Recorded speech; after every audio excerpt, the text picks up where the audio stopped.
Alright, hey, what's up guys? Here we are. I'm not sure what hole this is, so we're going to back out. This is Bay Hill 12, par 5. Let's go back out here, restore. Yep. Need to resubscribe. Yeah, sorry about this, guys. I have kind of like a weird subscription status, so a lot of times this becomes very difficult for me. It's a lot harder for me to run the app than it is for you guys to. One thing I did want to mention, if you guys ever do go to that subscription page now, of course you can't have overlays on. They won't let you. So you can see I pretty much turned that mesh off temporarily, and then we reactivate it. So if you ever get stuck on a page like that, that's the reason why. And I was just going to get rid of Voodoo Scaled because we don't need it. And let's go in here, give it a go. I mean, I can put this club back on, but I usually don't even use it for ring adjustment. I usually just put it out into play. So that's what we'll do. Of course, we're going to try to blast this up here as far as possible.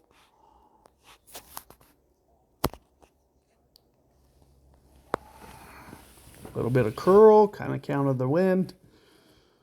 Just focusing on getting it in play as long as possible. And then we'll see if we can get aggressive. I'm not sure if this is a short par 5. It looked a little bit short. 2 tailwinds is definitely going to keep, hopefully, within range. There's Max Club. Can't quite put it on the green, unfortunately. Just a couple more yards on this drive. I bet, this would have been much better landing zone than what I'm going to have to do.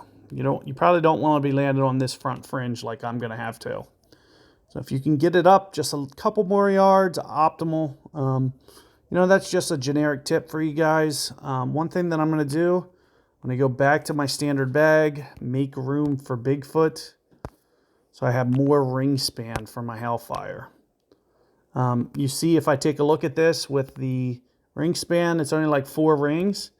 As soon as I open this up, put it to Bigfoot, you're going to see it opens up, to 11 rings for this Hellfire. We are going to use essentially the max line. So we use a wind like this, and then we'll do 3/8, 2/3/6 for the ring adjustment. Keep in mind, I'm probably going to have to over adjust that slightly. Anybody know why? The reason is because of... And of course, I don't know if this is breaking right. I don't know if it's breaking left. I'm going to kind of just keep my alignment and just hope that this holds out. But the first par 5, you guys kind of learned why I need to over adjust. So somewhere in the neighborhood of 2/6. Because we're putting, some top spin, we're not using full backspin. So these ring numbers for the app, they're always backspin, full backspin values. So when you're not using full backspin, you got to keep in mind you have to do some adjusting and tweaking. So that's what we're going to do on all par 5s where we are not using full backspin. So at least 2.60, I'm thinking, and that's even just a little bit strong of that.